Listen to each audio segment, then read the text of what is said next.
There we go. Now we got this all set up.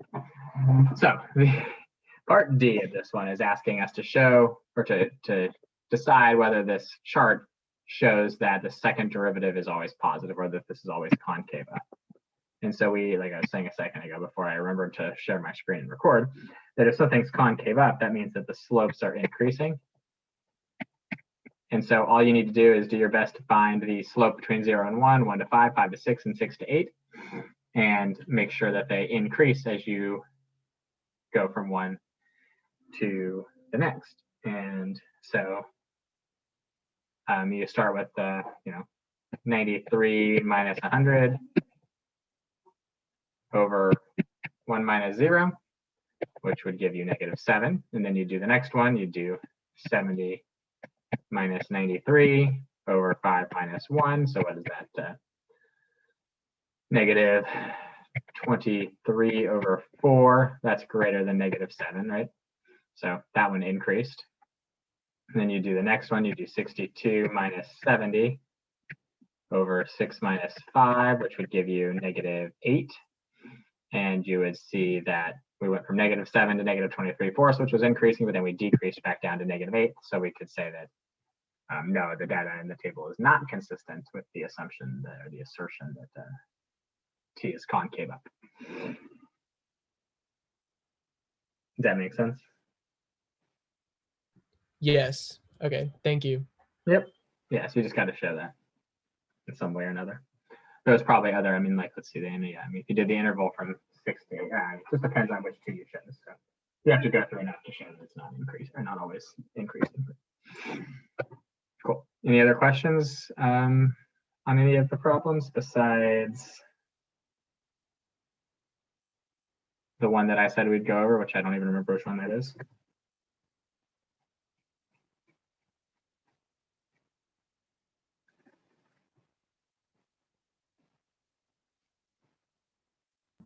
All right. Which one did I? Cooling of the T.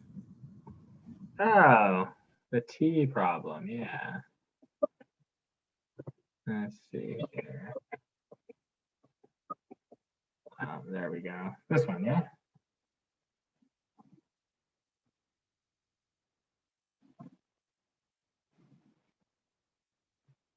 So part A just wants us to find the rate at which the temperature of the T is changing at 3.5. So we'll just approximate that by finding the slope between 2 and 5. So 52 minus 60 over 5 minus 2 ought to be -8/3.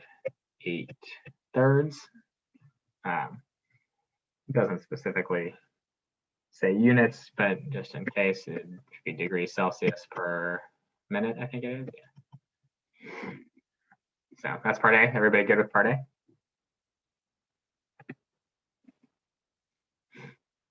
Hopefully, yeah, everyone good there? Okay.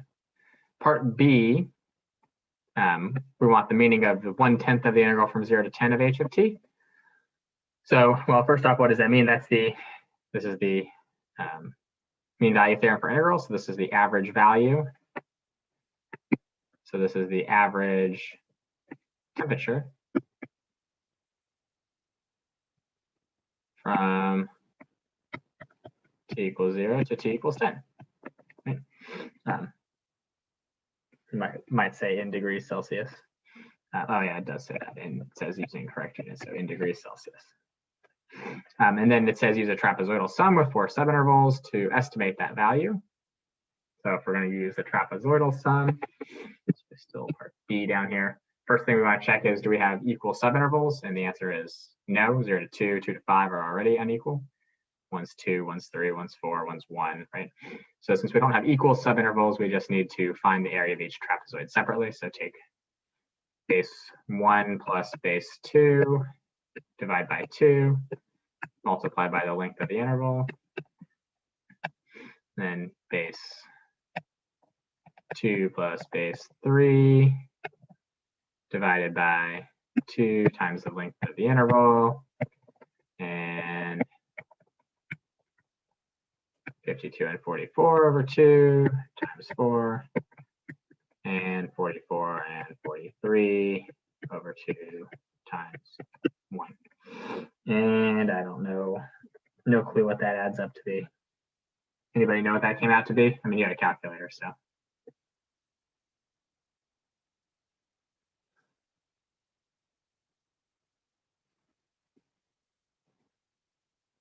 I don't have this one pulled up, so I have no idea. Anybody? You guys all did this one, right? What'd you get?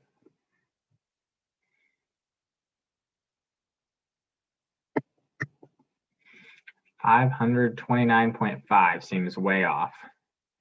Okay, 52.95. That sounds much better.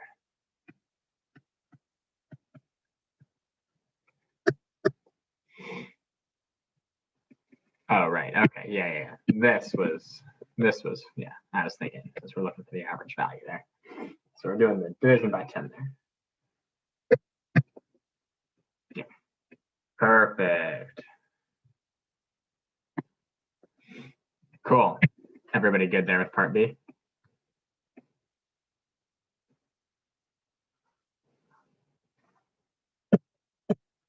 All right. Part C says we're going to evaluate the integral from 0 to 10 of h prime. Well, the integral from 0 to 10 of h prime of t dt should be equal to h, the integral of h prime, at 10 minus h at 0. We got the data on the chart for that, 43 minus 66, which is negative, what, negative 23. And did it ask us, usually they ask you the meaning of these, so we'll say this is the total change in temperature on 0 to 10. Good or no?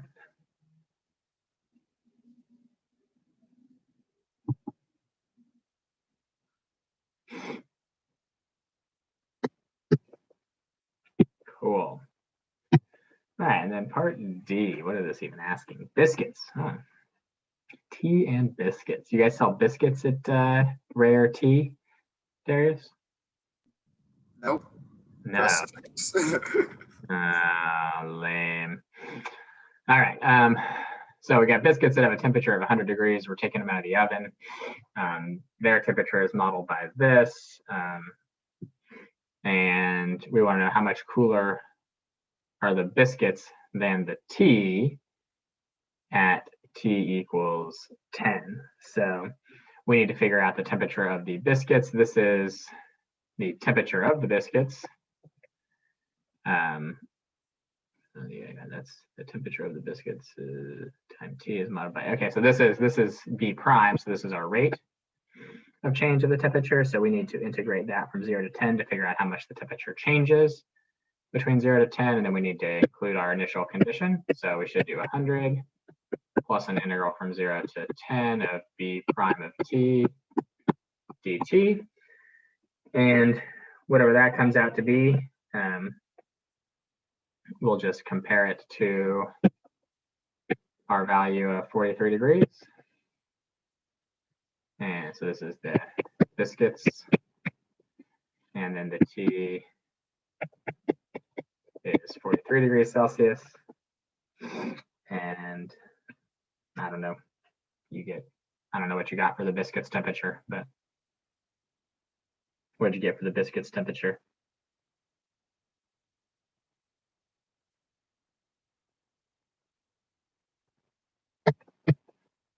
$34.18 to 28. So I think it specifically asks how much cooler are they. So what does that come out to be? Like 8.817, it looks like.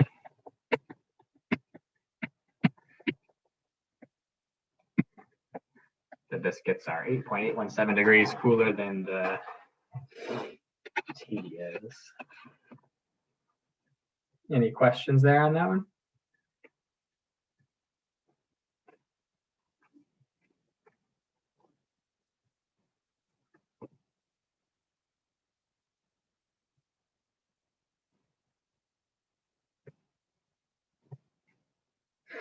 Any other questions on any of these other miscellaneous ones? I feel like the miscellaneous ones are probably the easier ones. I hope you guys would agree with that, but maybe I'm wrong. I don't know.